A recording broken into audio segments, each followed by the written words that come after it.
নমস্কার এভরিওয়ান, সবাইকে ওয়েলকাম করছি নতুন একটি রেসিপি দেখার জন্য। আশা করি আপনারা সবাই ভালো আছেন এবং সুস্থ আছেন। আজকে নিয়ে আসলাম ঝাল পিঠা। অনেকেই মিষ্টি পিঠাটা খেতে পছন্দ করেন না, তারা কিন্তু খুব সহজেই এই ঝাল পিঠাটা তৈরি করে নিতে পারেন। কোনো রকম ঝামেলা করতে হবে না, হাতের কাছে সামান্য কিছু উপকরণ দিয়ে খুব সহজেই পিঠাগুলো তৈরি করে নিতে পারেন।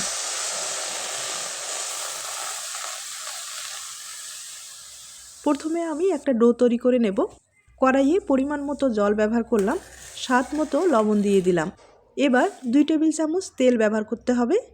এই পিঠাটা তৈরি করতে বেশি উপকরণ দরকার হয় না, আর এই সামান্য কিছু উপকরণ আপনার রান্নাঘরে কিন্তু সব সময় থাকে, তাই ঝামেলা ছাড়া এই পিঠাটা খুব সহজেই আপনারা তৈরি করে নিতে পারেন। এরপরে যেটা করতে হবে, এখানে আমি আগে থেকে আদা এবং রসুনের একটু পেস্ট তৈরি করে রেখেছি, সেটা দিয়ে দিব, তাহলে পিঠার ফ্লেভারটা কিন্তু খুব ভালো আসবে। এখানে 1 চামচ করে ব্যবহার করলাম। এরপরে খুব ভালোভাবে কিন্তু মিশিয়ে নিতে হবে।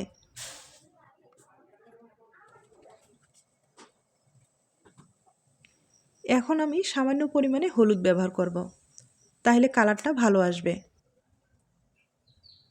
এরপরে 1 চামচ এখানে শুকনো মরিচ আমি ছোট করে কেটে নিয়েছি, সেটা ব্যবহার করলাম। তবে আপনারা চাইলে মরিচের গুঁড়োটাও ব্যবহার করতে পারেন। এখন 1/2 চামচ জিরা ব্যবহার করলাম। এরপরে সামান্য পরিমাণে একটু ধনেপাতা ব্যবহার করলাম, তাতে পিঠাটা খেতে দুর্দান্ত স্বাদ হবে। সব কিছু উপকরণ একটু ভালোভাবে মিশিয়ে নেব। সব কিছু উপকরণ ভালোভাবে মিশিয়ে নিলাম। এবার এখানে 150 গ্রাম চালের গুঁড়ো ব্যবহার করব। আপনাদের হাতের কাছে চালের গুঁড়ো যদি না থাকে, সেক্ষেত্রে কিন্তু আটা অথবা ময়দা ব্যবহার করতে পারেন। আটা ময়দার যে পিঠাগুলো, সেগুলো খেতে কিন্তু ভালো লাগবে। এবার নেড়েচেড়ে ডোটাকে তৈরি করে নিতে হবে। আর ডোটা নরম করা যাবে না, একটু শক্ত করে তৈরি করে নিতে হবে, আর সেভাবে জলটা ব্যবহার করতে হবে। এখন নেড়েচেড়ে ডোটাকে আমি খুব ভালোভাবে তৈরি করে নেব।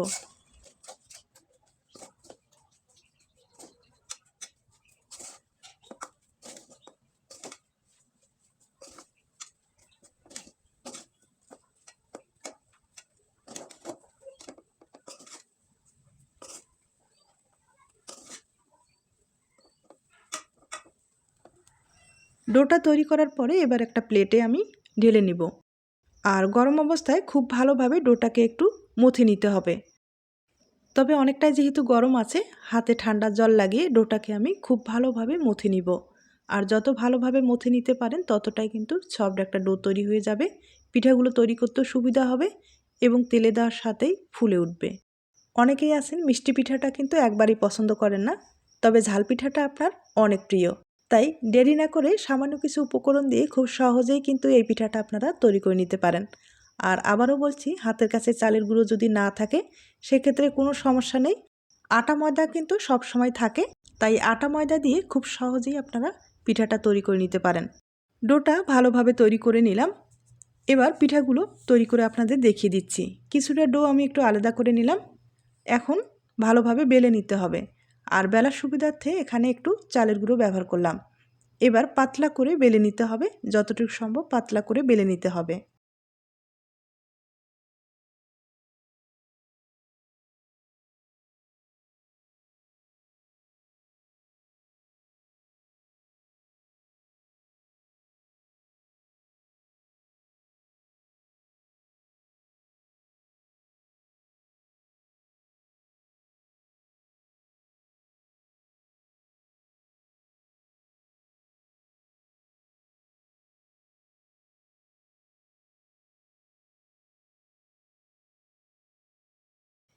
আমি বেলে নিলাম।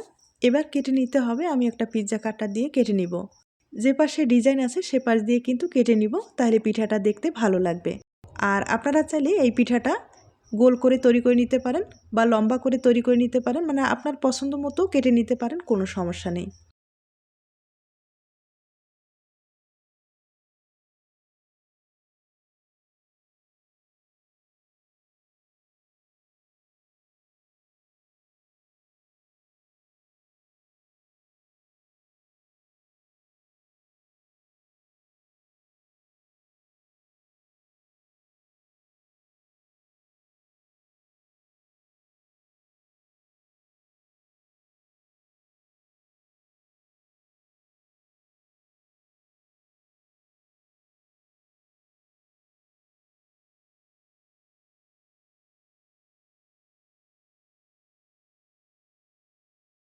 সবগুলো পিঠা কেটে নেওয়া হয়ে গেছে, আর প্রত্যেকটাই এক সাইজ করে কেটে নিলাম, তাহলে পিঠাটা কিন্তু দেখতে ভালো লাগবে। আর একইভাবে সবগুলো পিঠা কেটে নেওয়া হয়ে গেছে। দেখতেই পারলেন কোনো রকম ঝামেলা ছাড়া এই পিঠাগুলো কিন্তু তৈরি করা যায়। যখনই আপনাদের পিঠা খেতে ইচ্ছে করবে, দেরি না করে এই পদ্ধতিতে খুব সহজেই আপনারা পিঠাগুলো তৈরি করে নিতে পারেন।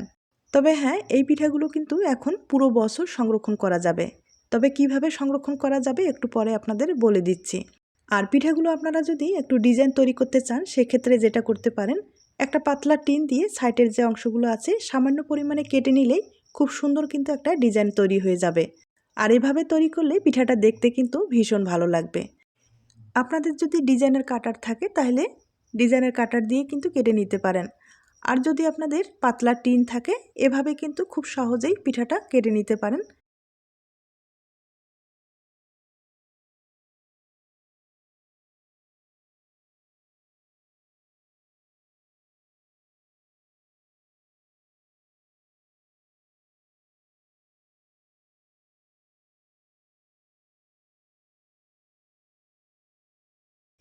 কেটে নেওয়া হয়ে গেছে। এখন যেটা করতে হবে, আমি একটা কড়াইয়ে এই পিঠাগুলো সেঁকে নিব। আর হালকাভাবে কিন্তু সেঁকে নিতে হবে। 2 হতে 1 মিনিটের মতো সেঁকে নিলেই কিন্তু হয়ে যাবে। তবে চুলার আঁচটা একবারে কম করে দিয়ে সেঁকে নিতে হবে। আর সেঁকে নেওয়ার পরে আপনারা কিন্তু এই পিঠাগুলো রোদ্রে শুকাতে পারেন। রোদ্রে শুকালেই আপনারা পুরো বছর সংরক্ষণ করতে পারবেন। তাছাড়া আরেকটা পদ্ধতি আপনাদের বলে দিচ্ছি, যেমন এই পিঠাগুলো তৈরি করার পরে ভাপিয়ে নিতে পারেন। প্রায় 5-7 মিনিটের মতো ভালোভাবে ভাপিয়ে নিতে হবে, এরপরে রোদ্রে শুকাতে হবে। আর রোদ্রে শুকালেই আপনারা কিন্তু পুরো বছর সংরক্ষণ করতে পারবেন।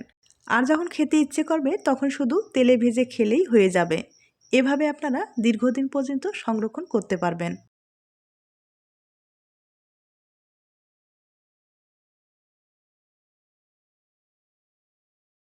পিঠাগুলো সেঁকে নেওয়া হয়ে গেছে, এবার তুলে নিতে হবে।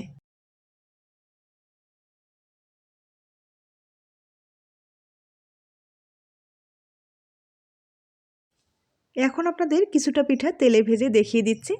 আর তেলটা কিন্তু হালকা আছে গরম করে পিঠাগুলোকে একে একে ছেড়ে দিতে হবে। আর এই পিঠাগুলো না এমনিতেই ফুলে উঠবে, এগুলো নাড়াচাড়া করার কোনো দরকার নেই।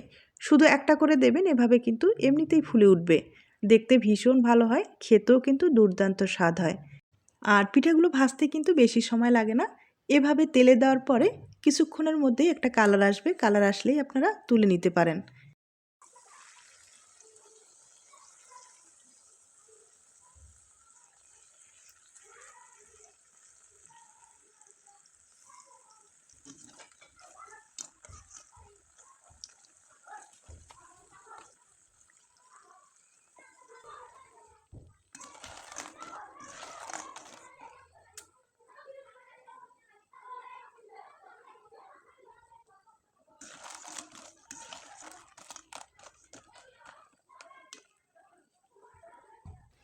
পিঠাগুলো আমি একবারে মুচমুচে করে ভেজে নিলাম, দেখতেই পারছেন কতটা মুচমুচে হয়েছে। আর এভাবে মুচমুচে করে ভাজলে পিঠাটা খেতে কিন্তু ভালো লাগবে। একইভাবে আমি আরেকবার ভেজে আপনাদের দেখিয়ে দিচ্ছি।